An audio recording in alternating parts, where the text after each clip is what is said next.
शुरू से लेकर आज तक अंतरिक्ष को बारीकी से समझने के लिए वैज्ञानिकों ने जितने बार आविष्कार किए हैं उतनी बार यह अंतरिक्ष से कुछ ऐसे सबूत उनके हाथ लगे हैं जिसे देखकर सारे वैज्ञानिक अचंभित रह गए हैं। इससे ये पता चलता है कि अभी तक हम अंतरिक्ष के बारे में 5% या उससे भी कम जानते हैं। तो चलिए दोस्तों, इस वीडियो में हम एक ऐसी पहेली के बारे में बात करेंगे, एक ऐसा प्लैनेट जो देखते ही देखते अचानक गायब हो गया। ये कोई छोटा पत्थर या कोई एस्टेरॉयड नहीं था, बल्कि ये प्लैनेट पृथ्वी से कई बड़ा प्लैनेट था जो 10 साल के अंदर ही ब्रह्मांड से गायब हो गया। ये कहानी शुरू होती है 2004 से, जब हबल टेलीस्कोप की मदद से धरती से 25 लाइट ईयर दूर कमल हॉट नक्षत्र की ये इमेज खींची गई थी। अगर इसकी लेंथ की बात की जाए तो ये सितारा सूरज से भी 4 गुना बड़ा है और इस सितारे के चारों ओर रिंग मौजूद है। वैज्ञानिकों के मुताबिक आज से 50 करोड़ साल पहले इस गैलेक्सी का निर्माण हुआ था, जो बाकी सभी गैलेक्सी से नया है। इस सितारे के चारों ओर जो रिंग फैला हुआ है उसे फमल हॉट का कुइपर बेल्ट कहा जाता है और इसके प्रोटोप्लैनेटरी डिस्क ने नए प्लैनेट का निर्माण किया है। 13 नवंबर 2008 का दिन स्पेस साइंस के इतिहास में एक यादगार दिन था, क्योंकि इस दिन पहली बार डायरेक्ट इमेजिंग की वजह से एक्सोप्लैनेट की खोज हुई थी। इस गैलेक्सी की जानकारी हासिल करने के समय साइंटिस्ट पॉल कैलस ने गैस भरे डिस्क के अंदर मूविंग ऑब्जेक्ट का आविष्कार किया था और इस मूविंग ऑब्जेक्ट का नाम दिया गया था फमल हॉट बी। ये ऑब्जेक्ट 5 किलोमीटर प्रति सेकंड की रफ्तार से अपने नक्षत्र मंडल के चारों ओर घूम रहा था, जिसके चलते इसे अपने होस्ट सितारे की ऑर्बिट पूरा करने 17 साल लग जाते थे। मगर इसकी ऑर्बिट करने की पोजीशन और फमल हॉट बी से इसकी दूरी देखकर वैज्ञानिकों के मन में एक डाउट था, शायद फमल हॉट बी उस गैलेक्सी को छोड़कर निकलने वाला था।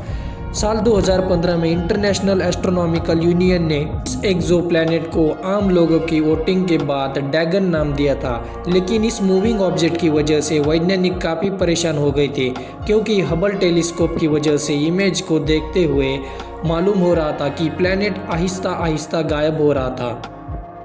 इसके नेचर के बारे में जानने के लिए हबल और ग्राउंड इंफ्रारेड टेलीस्कोप की मदद से पता चला कि ये प्लैनेट जुपिटर से भी 3 गुना भारी हो सकता है और इसकी कोई थर्मल डेटिनेशन नहीं है।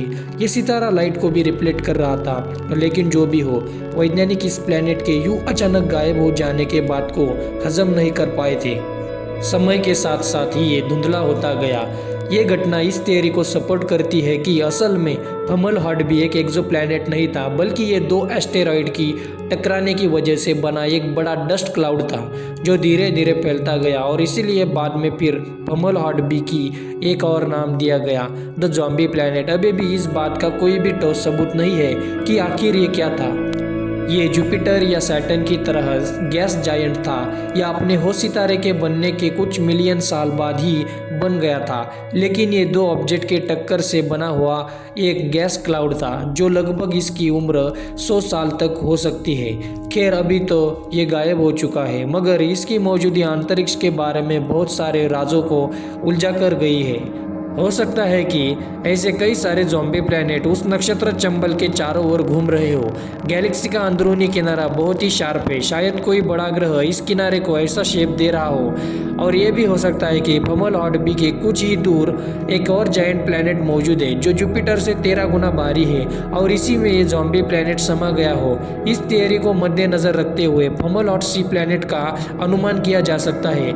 गैलेक्सी के निर्माण के समय इतनी उथल पुथल होती है कि कोई भी एक प्रिडिक्शन काम नहीं करती है। इस बारे में बता दें कि गैलेक्सी को समझने के लिए Hubble James Webb space telescope से स्टडी किया जाएगा और तब शायद हम इस गैलेक्सी में छुपे राजों को पूरी तरह से समझ पाए। दोस्तों, आज के लिए इतना ही। आशा करते हैं आज की ये हमारी वीडियो आपको पसंद आई होगी। दोस्तों, इस बारे में आपकी क्या राय है कमेंट सेक्शन में ज़रूर बताएं और इस वीडियो को लाइक, शेयर और चैनल को सब्सक्राइब करें ताकि ऐसी इन्फॉर्मेटिव नॉलेजेबल वीडियोस आपको मिलती रहे।